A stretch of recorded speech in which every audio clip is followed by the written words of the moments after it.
Bonjour, aujourd'hui nous verrons quoi manger en un repas pour toute la journée.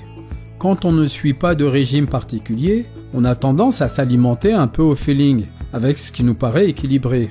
Mais lorsqu'on se lance dans le one meal a day, il faut bien réfléchir à ce qu'on va manger en une seule fois pour 24 heures. C'est pour ça que je vous explique aujourd'hui le b.a.-ba d'une alimentation riche et rassasiante pour le régime un repas par jour. Un seul repas pour 24 heures. Si vous ne connaissez pas déjà le one meal a day, l'idée peut vous sembler un peu folle. Si elle attise votre curiosité, je vous propose de regarder la série de vidéos spécialement sur la question du régime un repas par jour.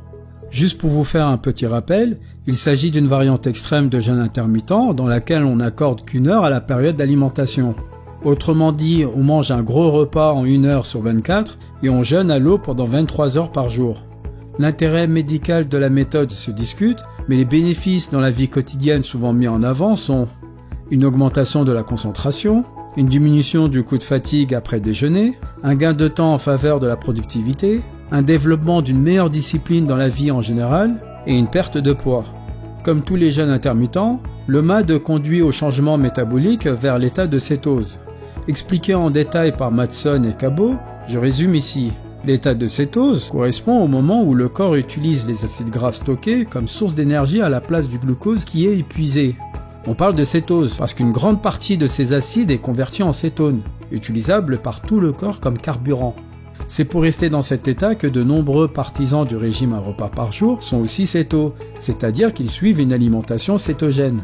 Mais il n'y a rien d'obligatoire et il est possible de manger de tout lors du OMAD. Manger sainement, les bases de l'alimentation. Une alimentation saine et variée, vous le savez aussi bien que moi. Mais concrètement, il n'est pas facile de se rendre compte des quantités et de types d'aliments à consommer pour répondre à ses besoins naturels.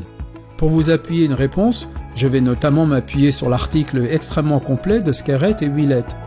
Les lipides.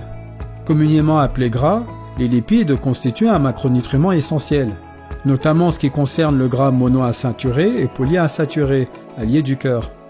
Par ailleurs, les autres formes de gras ont tendance à être très mauvaises pour le corps en général. Je parle ici des acides gras trans et saturés. Au top des acides gras polyinsaturés, on retrouve les oméga 3, parce qu'ils permettent la diminution des inflammations et de l'agrégation plaquettaire, luttant contre les risques d'apparition de diabète et de maladies cardiovasculaires, favorisent le déstockage des graisses et limitent leur stockage, participent à l'équilibre émotionnel, stress, dépression, anxiété, troubles de l'humeur, jouent également un rôle important dans l'immunité et l'allergie. Un régime sain doit éviter à tout prix les acides gras trans et limiter à 8% l'apport calorique les acides gras saturés. À la place, on consomme des acides gras polyinsaturés. Sachant que la consommation de gras par jour doit se limiter au total entre 20 et 35% de nos calories, donc les acides gras à éviter sont les produits industriels et la malbouffe de type restauration rapide. Les acides gras saturés à limiter sont la viande rouge, le beurre, le lait et les produits laitiers. Donc les acides gras polyinsaturés à privilégier sont l'olive et l'huile d'olive, l'huile d'arachide, les amandes, les noix de cajou, les cacahuètes et leur beurre, les avocats, les sésames et les autres graines, l'huile végétale et les poissons gras. Les glucides. Les glucides sont le carburant principal du corps, qu'il soit simple ou complexe. On parle aussi souvent de sucre. On en trouve dans les fruits et légumes, les céréales, le lait, etc. Généralement, on conseille de constituer 45 à 60% des apports journaliers en glucides. Une fois encore, plus ils ont subi de transformation, moins ils sont bons pour la santé. On évitera ainsi la farine blanche, les pâtisseries, les boissons sucrées, les biscuits et le riz blanc. Tandis que les produits entiers ou nature sont pleins de vitamines, minéraux, phytonutriments et surtout de fibres. Si j'insiste sur l'importance des fibres, c'est parce qu'elles constituent un allié de grand choix pour tout type de jeûne intermittent. Comme le rappelle Van Cleef, le pouvoir rassasiant des fibres est connu et reconnu. Certainement parce qu'elles augmentent le poids et la viscosité des aliments dans l'estomac, ralentissant la vidange gastrique, et allongent le temps de transit intestinal qui conduit à un taux glycémique plus faible. Ainsi, manger des fibres permet de largement diminuer la sensation de faim lors de la période de jeûne. Voici les aliments riches en fibres et d'autres bons pour la santé. Les légumineuses, comme les haricots blancs, pois chiches, lentilles, etc. Les pruneaux, les artichauts, les céréales, germes de blé, l'avoine, l'orge, siègle, etc. Le riz complet, les dattes, les amandes, les bananes, les oranges, la myrtille, les raisins et les pommes. Les protéines. Les protéines sont des matériaux bruts à partir desquels le corps va synthétiser et entretenir de nombreux éléments essentiels comme les tissus, les muscles ou les hormones. Qu'elles soient animales ou végétales, peu importe, mais il faut toujours prendre en compte le fait que les protéines ne viennent pas seules. En effet, les produits riches en protéines risquent aussi de l'être en glucides, lipides, sodium ou autres. Une solution saine et écologique serait d'adopter une alimentation type flexitarienne, en privilégiant les protéines végétales, qu'on trouve généralement dans les produits légers en gras ou sel, mais riches en vitamines et minéraux.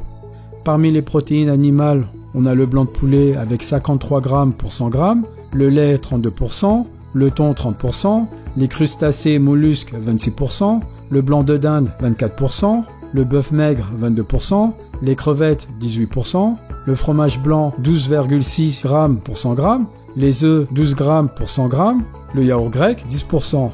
Pour les protéines végétales, on a la spiruline avec 65% de protéines, les graines de soja 36%, les cacahuètes 26%, les graines de chanvre 26%, les graines de courge 22%, les amandes de Californie 21%, les lentilles 18%, les graines de chia 17%, la quinoa 14 grammes pour 100 grammes et les flacons d'avoine 13 grammes pour 100 grammes. On conseille une alimentation faite de 12 à 20% de protéines par jour. Comme les fibres, les protéines sont géniales pour ceux qui suivent un jeûne intermittent tel que le OMAD parce qu'elles ont un fort pouvoir rassasiant. Padan Jones et ses confrères ont pu prouver le pouvoir de satiété des protéines à travers leur expérimentation. Avantage supplémentaire mis en avant par les auteurs. Les protéines augmentent la thermogénèse et donc les dépenses énergétiques, tout en favorisant la conservation de masse maigre. Ce qui intéressera ceux qui cherchent à perdre du poids. Les fruits et légumes. Source première de vitamines, minéraux, phytonutriments et fibres, les fibres et légumes sont absolument essentiels pour notre santé.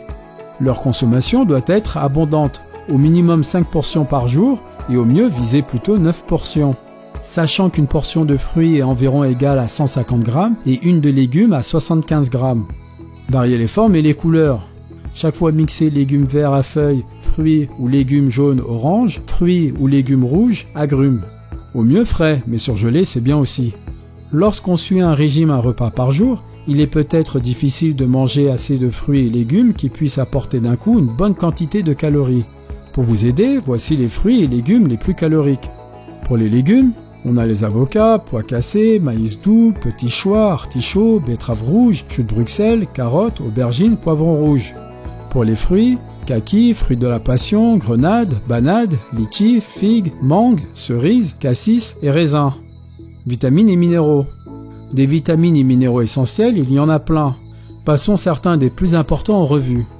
Le calcium, sel minéral indispensable à de nombreuses fonctions comme la fortification de la masse osseuse, il en faut au moins 1000 mg par jour. Pensez aux produits laitiers.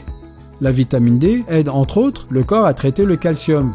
Il en faut 1000 UI par jour.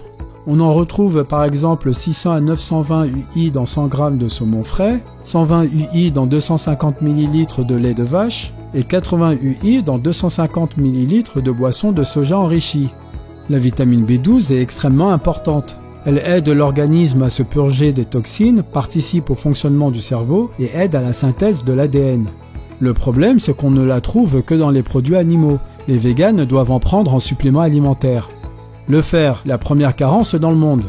Pourtant, son rôle dans le transport de l'oxygène à l'intérieur du corps est primordial. Il est conseillé de consommer 9 mg de fer par jour pour les hommes et le double pour les femmes. On en trouve surtout dans les fruits de mer, la viande rouge, le boudin noir, les escargots, le soja, les légumineuses et fruits à coque. Avec toutes ces informations, vous avez maintenant les clés pour vous constituer un repas sain, équilibré et riche pour toute une journée. Afin de vous aider un peu, dans la description de cette vidéo, vous trouverez le lien d'une de mes pages de mon blog dans laquelle je donne 2 exemples de repas OMAD. Je vous remercie pour votre fidélité, mais je compte encore sur vous pour aimer la vidéo. Pour les nouveaux, n'hésitez pas à vous abonner pour m'encourager à produire plus de contenu fiable et de qualité.